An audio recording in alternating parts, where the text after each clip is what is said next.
When the ball first emerged, it was simple: throw, hit, bounce. But then everything changed. Someone kicked it, and without knowing, they had created what's called a cultural phenomenon, now known as football. And very quickly, everyone, everywhere, in the big states, Russia, China, heck, even North Korea, you name the country, it was there. The game wasn't a sport anymore, it was its own world. From all this came a kid named Pele, who went world famous because of his skills. And suddenly, people weren't just watching, they were on the field, playing with a dream. And in the middle of it all, there was one naive kid, one in billions, playing, grinding, in the streets of Portugal. Unlike all the others, his dream was to make it out. But why was he different? After all, he was one in billions, not the strongest, fastest, not even the biggest. But now, the only name I seem to hear is Cristiano Ronaldo. Cristiano Ronaldo.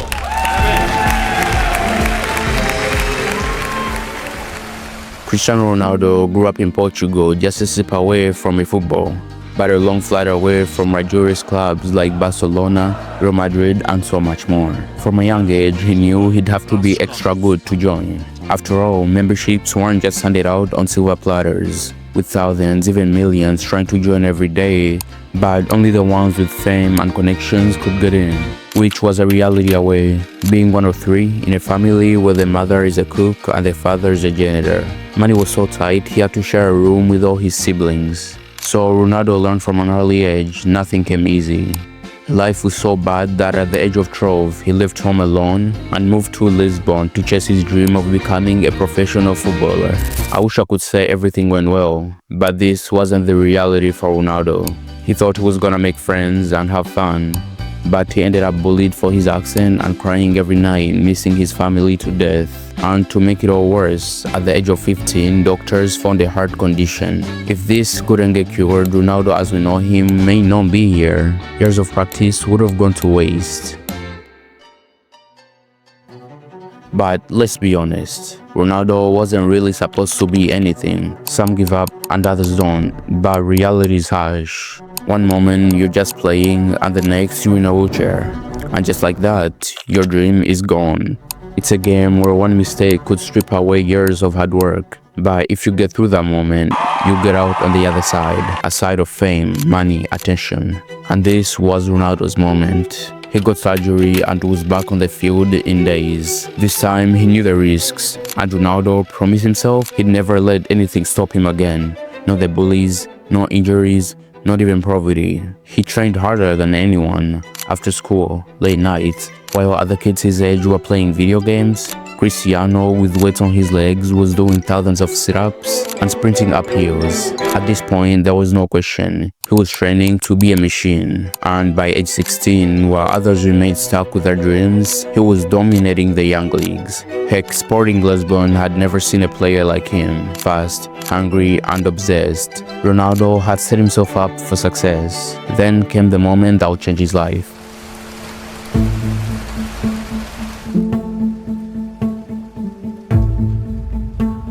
The crowd wasn't expecting anything special. After all, they didn't need to. Every game was boring, same players, same teams, but this time, it felt different. Though it was a friendly match, Ronaldo kept standing out. He tore through the other team's defenses, time and time again. Stepovers, speed, power. Ronaldo was unstoppable.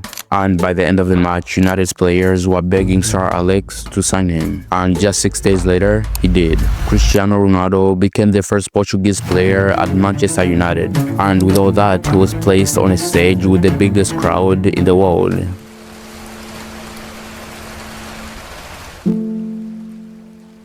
But with all this attention, something was bound to go wrong. Sure, Ronaldo danced past defenders, but rarely scored. Fancy stepovers, but no end product. It's like cooking that looks good but tastes like shit. It just doesn't work. And soon enough, the media called him a showman. Words like overrated were thrown around. Even his own teammates thought he was all style but no substance. Now he had to prove himself or risk being dragged out of a life he just started building. But behind the scenes, something was happening. He wasn't just saying after practice. He was studying, watching matches, analyzing every pass, every goal, noting what to improve and what to not. He didn't party, didn't drink, only ate clean, did over 3,000 sit-ups a day.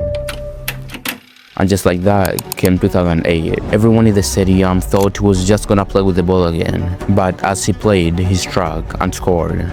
For a second, the stadium went quiet. Surely a lucky shot, but he scored again and again. By the end of the season, Ronaldo had scored over 42 goals. There was no questioning it.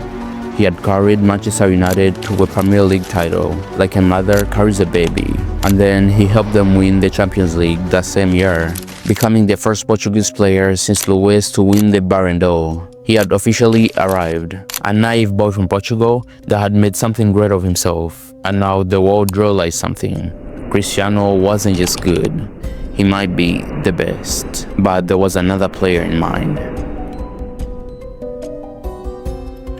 As Ronaldo reached the top, someone else was waiting for him. Lionel Messi, a player so good that for the next decade he get compared to Ronaldo, because where Ronaldo was power, speed and drive, Messi was elegance, vision and scores. The two blew up the internet. It got to a point wherever you looked, you would see Ronaldo versus Messi. It's simple, Ronaldo won 4 Ballon d'Ors, he scored bicycle kicks, hat-tricks, last-minute winners, and every time the world said Messi was better, Cristiano trained even harder. Cristiano wasn't playing to win, he was playing to prove something. That poor kid from the streets of Portugal, with no connections, no special favors, no natural gift like Messi, Ronaldo got to the top with hard work. It's not just about football, it's about discipline, it's about obsession, it's about choosing what's right for your dreams every day. And whether you think he's a god or not, you can't deny it. He made himself unstoppable. We shouldn't even know Ronaldo. He was never meant to make it.